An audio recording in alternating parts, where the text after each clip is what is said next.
Okay, here we are once again. It's Ron Carty here at PEC Expat Club. We're at the Hotel Barracuda. It's Tuesday morning, and as always, it's my privilege to introduce our speakers. And today we've got John Spooner. How are you, mate? Very well, thank you. John, nice if to you'd have like you. to say hello to everybody. Good morning, my name's John Spooner. I'm a British and international lawyer. I'm a duty solicitor in the UK, and I'm also a member of the International Bar Association. I have my law firm here in Pattaya, just by Big C Pattaya Thai, called Anglo-Siam Legal. All of our in-house attorneys and accountants are our own staff. We don't outsource. Excellent, mate. Very good. I've got no more to cover. All right, but it's funny because we covered a lot of things, civil and criminal law, but you focus on civil law because obviously none of our members are criminals. Correct. That we know of. We have a huge focus on civil law. However, we do have an expert team of criminal law should you face criminal allegations. But civilly, we deal with everything from marriage, divorce, child contact, child legitimation, through buying, selling land, setting up companies, civil disputes when someone owes you money. Okay. So all of that is covered under the civil law system. Excellent. Okay, but you started off, you introduced yourself as a British solicitor. You've just come back to the UK, so right on a 9-case tour, is that right? Yeah, I've got to go back to the UK every rolling 3 months to do a minimum of 9 cases. So what is generally a 9-case tour usually turns into a 12, 16, 20. Yeah. This time back I spent 2 weeks and did about 40 cases You mentioned that, back right? in the UK. So glad to get back here, I would think. It was nice to be in the UK, expensive, but it was nice to come home to Thailand. Of course it is, mate. That's right. Okay, so but as I say, we focus primarily on the Thai civil services. But you started off by saying you're going to have a leasing focus. Now, why did you start off like that? Okay, so leasing used to be 30 plus 30. And that was the general rule in Thailand. If you were leasing a property or land, you'd have a 30-year lease with a rolling 30. Yes. Now, in years gone by, the Court of Appeal and the Supreme Court have upheld that. Right. Your further 30 years have been a personal debt between you and I. Yeah. Now, a PEC case has overturned that. Wow. Supreme Court have overruled and said the continuing 30 is non-enforceable.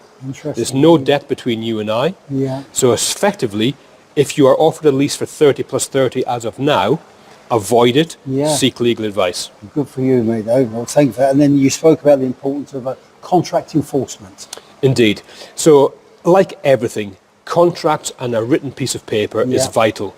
Here in Thailand, whilst you can go to court on a verbal agreement, the statute of limitations, it's only 2 years. If you've got no evidence to back it up, it's hard for a court to make a decision.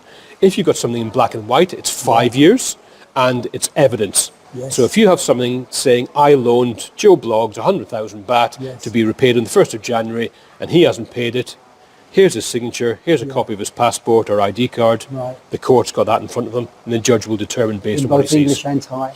English and Thai, you should have it in both languages. If it is in English, it's not a great barrier. You have a certified translation made and a certified copy made.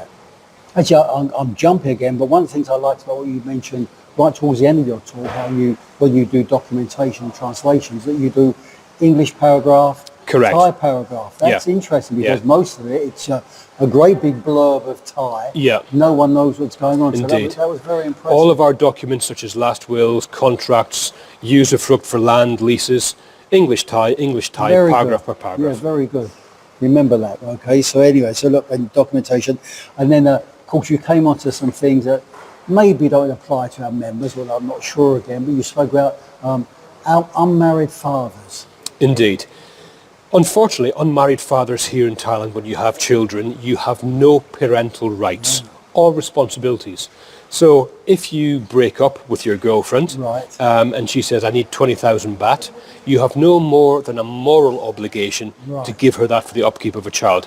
I would hope all the fathers do that, but it's only a moral obligation. But what comes with that is you have no parental rights. If you're unmarried, you're not the biological father of the child. Interesting. A couple of ways to rectify it. If the child is over 7 and with the consent of the mother, you go to the district office, they sort out the paperwork, parental rights. You marry the mother, parental rights automatically. Or if the child's under 7 or you don't want to get married, court application to legitimate the child. Then you get your parental rights.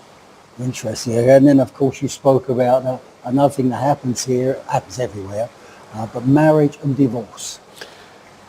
Inevitable. One leads to the other. Sadly. Getting married is becoming less complicated in Thailand. They now have the new same-sex marriage laws. Right. Doesn't apply to everybody. To get your certificate of freedom to marry, your home country has to be on board with same-sex marriages. Okay, I don't think that applied to... so if you're coming from, let's say, Indonesia, yes, the Indonesian embassy will not give you that certificate because it's against their law. of course. So yes, we help and we assist with marriages and getting people married, and depending how you look at it, unfortunately, as a business, we deal with divorces and the ramifications thereof. I know. But anyway, you covered a lot, and then you spoke about the importance of following the law and the danger of self-representation. I found that interesting. Yeah. Whilst you can appear in court by yourself, you cannot represent yourself. Okay. So let's go back to the UK. I could walk into court and not have a solicitor. Yes. And I can basically say at the court, this is my case, and I would be able to cross-examine witnesses.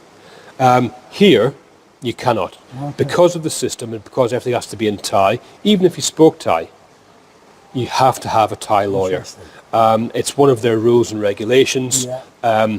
You also have to have an interpreter with you. All of our services include an interpreter or translator built in to our service fees. Very good, okay. And then you spoke about, when I say you finished on lots of questions from everyone, because it was applicable to everybody. Okay? And so that your service really handled all the questions well. But you finished mediation and fees. Yeah. So before any court appearance for cross-examination of witnesses, the court will always have mediation sessions to see if the parties can come together, agree an outcome. If you can, the order is written and it's signed off by the court. What we do is we go one step before that. We offer a pre-dispute resolution service where we get the two parties together, whether between lawyers and lawyers or between different parties, and we try to mediate before we litigate. That way it's saving you fees, it's saving us time and money, and it's less adversarial. Yes. The last thing you want to do is get someone's back up. I agree. And there we go. So we provide that service before we advise to litigate. Excellent. The whole thing was very relevant. We will get you back again, okay? Be a pleasure. And really, I mean, before the interview, I thanked you from a personal point of view. It was very good, very interesting.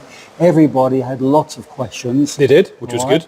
I'll be truth, we stopped because they were looking for free advice and you've got a service. But look, what would you like to say to our viewers or to our members as a final bit of words of wisdom with regards to surviving from a legal perspective? All I'll say is, as an expat living here, we are guests in the country.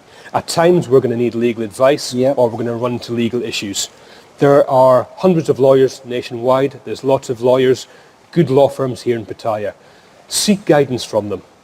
I won't say don't go there, don't go there. No, there are good companies. But if you want English-speaking representation from a firm that is got a good reputation, we would love to have you at our office, Anglo-Siam Legal, just opposite Pattaya Thai Big C. Lots of parking, look for the building, massive signage. But yeah, free, shop around, have a look. If you need us, we're there.